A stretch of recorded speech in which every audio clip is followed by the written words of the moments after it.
How do you define a successful life? If your answer can be summarized as earthly excellence and sacred significance, you're at the right place. Join host Stephanie Smith as she shares 3 keys unlocking a life of lasting purpose. Learn yourself, love God, and live connected. You'll become smarter about yourself, skilled in human dynamics, savvy about the Christian faith, and strengthened to pass this wisdom on to upcoming generations. And now, let's get started. Welcome back to Life's Key 3, where you are empowered to excel in life's 3 key endeavors to learn yourself, to love God, and to live connected. We are continuing our study with the book of 1 Samuel in the Old Testament of the Bible, and we are almost at the end. We're getting ready to wrap up with this book next week. We have covered a lot of characters and a lot of different stories in our time together. Before we dive in, I want to give you a heads up. If you are the parent, caregiver, youth worker, mentor, or you just have adolescents in your life, children somewhere between the ages of 12 and 24, maybe you're a grandparent, and you would like to be able to know what in the world are they thinking? What is going on with them? I totally get it. Even though my kids are now grown, at one time, all 5, yes, you heard me right, folks, all 5 were in the stage of adolescence at once. And I wish that I knew then so much of what I know now. And if you have an adolescent in your life or you have one coming up, you're going to want to know this information.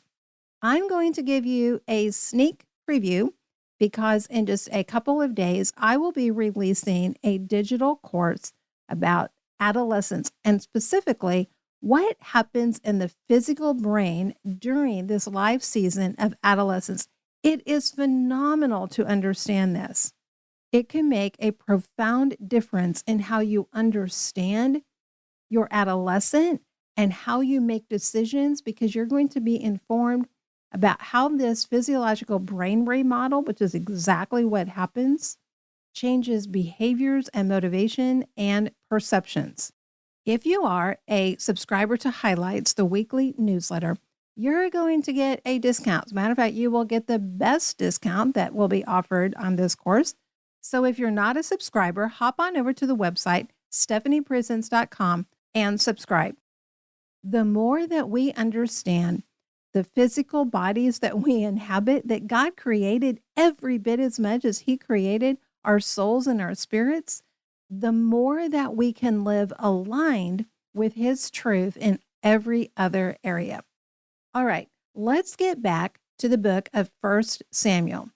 In the last episode, we talked about Nabal and Abigail, and there were some powerful lessons there, specifically for relationships and for marriage. Today, we're going to continue to see some lessons that apply to not just our own decision-making, but also to our relationships and how we approach those and how we handle those. So before we jump to chapter 29, which is where we would normally pick up, I want to go back and cover a little bit of the chapters between the Nabal and Abigail story that turned into the Abigail and David story, because there's some rich content there. And we're not really going to be able to understand the significance of what happens in chapter 29 and the couple of chapters that are remaining if we don't understand what's happened in the interim. All right, so let's jump in. Saul goes out with his army on another hunting expedition. Unfortunately, they are not hunting for real enemies. They are spending their time, wasting their time and their resources chasing down David and his men. Why? For one reason and one reason only. Saul, who began his king out of fear and insecurity and has never dealt with that, has now transformed into a king who is incredibly jealous and will stop at nothing to take David's life. You see, that's the nature of sin. When we have one sin that we just keep hanging on to and we don't deal with it, it doesn't just stay there in some sort of neutral position like a pestering puppy. it grows into this magnetic monster that attracts all kinds of other sin with it. Saul's not just afraid and insecure anymore. Oh, make no mistake, he is still that. But he is also incredibly cruel, and he is going to waste his time and resources and the lives of so many other people fighting this fake enemy. So one night, David and his men are being pursued again, and Saul's army stops for the night, and they take a rest and they go to sleep. And while this is happening, David says to a couple of his buddies, hey guys, who wants to sneak down with me into the camp? And one of them says, yep, okay, let's go. Sounds like an adventure. Okay, well, I don't know if that's exactly what they said, but that's kind of what we get from scripture. They steal into the camp. I don't know how many bodies they had to walk around or walk over to get to Saul. You would expect quite a few because he was the king, and you would expect that he wouldn't just be off sleeping by himself somewhere. They make their way over to Saul, and David takes Saul's water jar and his spear. Now, I'm sure there's some sort of significance to the water jar. I just don't know what it is at this point. The spear is pretty clear. That's Saul's weapon. It's what he's wanted to kill David with. So yeah, I think I'm going to pick up that weapon you've been trying to kill me with, and I am going to take it away from you. David and his friend get a safe distance away, and then David calls out to Saul's bodyguard. Don't mistake this. This isn't a childish prank or an adolescent taunt. This is a grown man who is tired. He is exhausted. He's alone. He's not able to live a normal life. Neither are the 600 men and their wives and children who have now become part of David's camp. David bears the weight of responsibility for leading all of these other people. And if you remember, when all these people signed up to follow David, the ones who came in the beginning weren't really the kind of people that you'd really hope would come around you. Remember, a lot of them were people who, well, let's just say they kind of had some sketchy reasons for showing up. But David has assumed responsibility for these people, and the fatigue of all these years and years and years of being on the run from Saul and having to move from one place to the other, you can just hear that in what he says to Abner. And even more importantly, how he responds to Saul. He's not just going, hey, Abner, guess what? We snuck in and you weren't doing your job. Yes, he does make some mocking of him. But again, this isn't just because he's looking for an adventure that night. He is wanting to put an end to a desperate situation. Well, Saul wakes up, and when he recognizes this was the second opportunity David could have taken his life. No fight, no struggle, no bloodbath. One stroke, and it would have been off with his head, stop his heart, however David would have chosen to have done it. And Saul recognizes the vulnerability that he had been in and David's grace to him, that he had done nothing to him. It wasn't just that David hadn't killed him, it was that David hadn't even scratched him. And what does Saul do? He acknowledges he's wrong. He says, I have sinned. He doesn't try to hide it or cover it up or anything like that. He says, I have sinned. But he doesn't just stop with an admission of wrongdoing. He also tells him, come home, come on back. He extends an invitation to say, come on back to the proper place, to your rightful place. And then he says, I will do you no harm. He promises David, you're safe now. I've learned my lesson. It's over. You can come back. We're going to be friends. All is well. All's forgiven. Let's move on. And then he praises David. He admits his wrongdoing. He invites David to come back home. He promises David, you are out of harm's way now. And he sings his praises.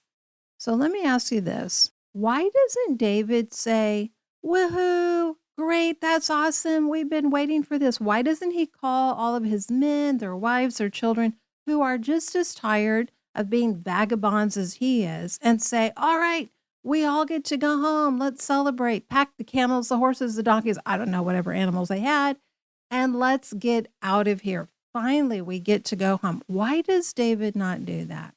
Because he knows that rebuilding trust requires more than an admission of wrongdoing, a promise of change, an invitation to reconnect, and singing his praises. Sometimes biblical forgiveness and restoration has been very mistaught and very misunderstood, and it's caused real harm and damage in people's lives. You see, forgiveness says, I'm not going to try to exact payment from you. If you've wronged me, then you do owe something back to me. But forgiveness says, I'm not going to try to exact that from you. But that's a very different thing than saying, oh, and I'm going to loan you more money. If you lent somebody money and they stole it from you in the sense that they never paid it back to you and they knew that they should and they had the ability and they just didn't do it, forgiveness would say, okay, I'm not going to sue you in court for that. But it wouldn't say, oh, here, let me write you another check. Does anybody write checks anymore? Okay, we'll update this. Let me send you something through Zelle or whatever. You see, forgiveness can happen without someone else's cooperation. You don't need someone else's cooperation in order to forgive them. But rebuilding trust, oh, that only happens with someone else's cooperation. Stephen Covey in his book on trust writes about this, and he makes this statement that says, you act your way out of trust. You act your way back into it. You don't act your way out of trust and then talk your way back into it.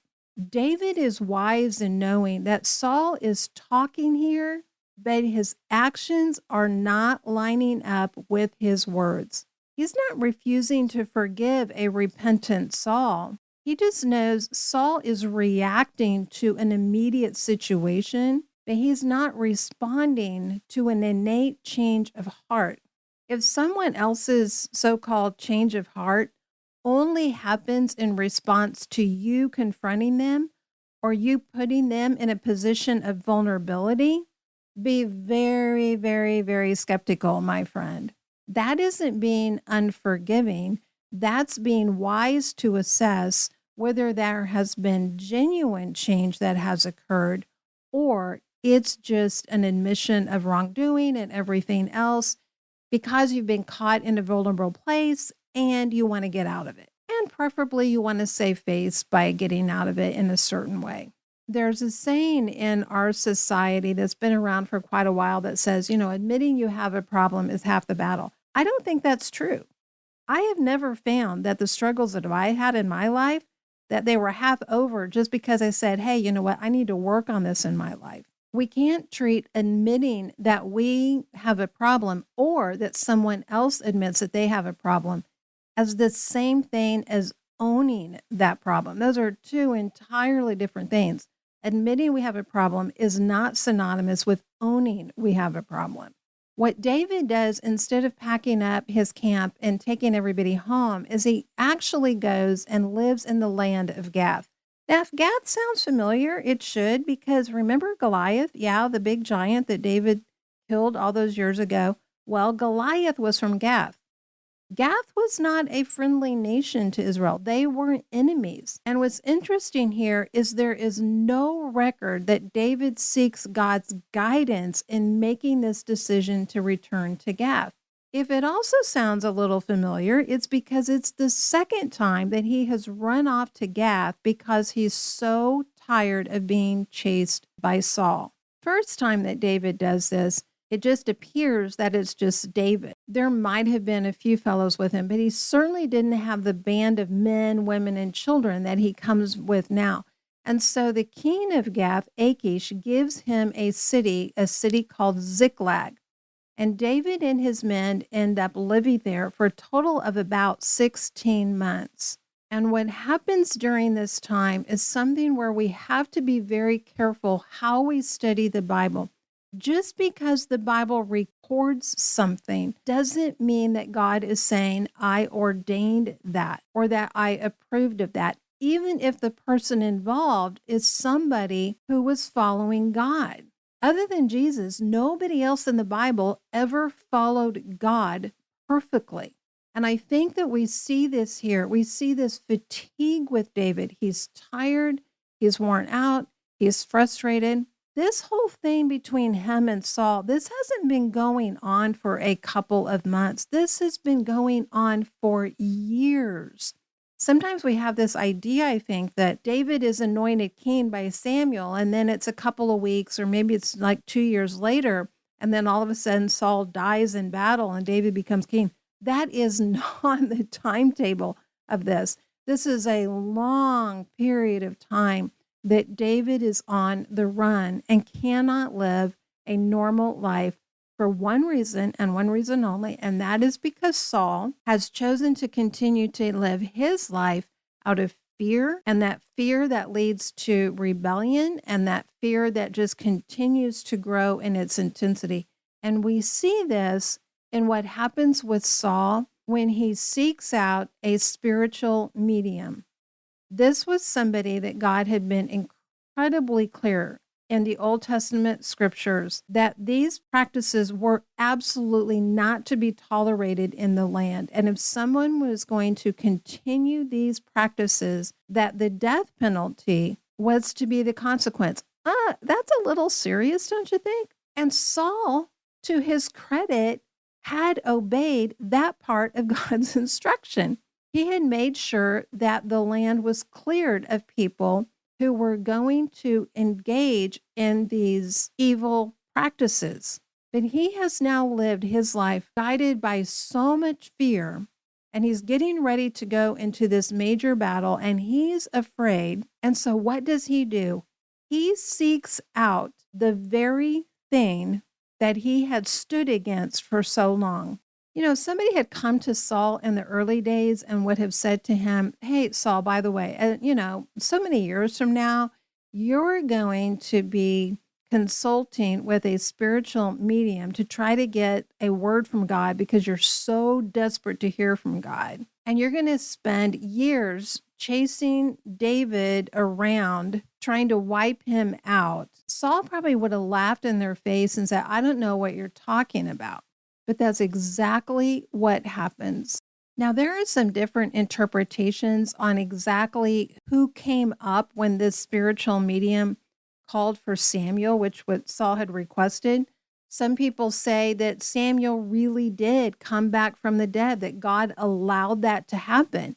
And it's evidenced by the fact that the medium was terrified that actually somebody had really come back up. And there's a lot of details that occur in this conversation that do give us credible reason to think that God had a divine intervention here and actually said, Samuel, you're going to go back and have one last conversation with Saul. Samuel is not happy about this, by the way. So why does that happen? I think it is a remarkable display of God's grace. The message isn't pleasant. It's, by the way, you and your son are going to die tomorrow in battle. But there's grace in that message because it gives Saul one last chance to get his heart right with God. Whether he did that or not, we don't really know. We do know that Saul's initial response to this is not to fall on his face before God and cry out in repentance.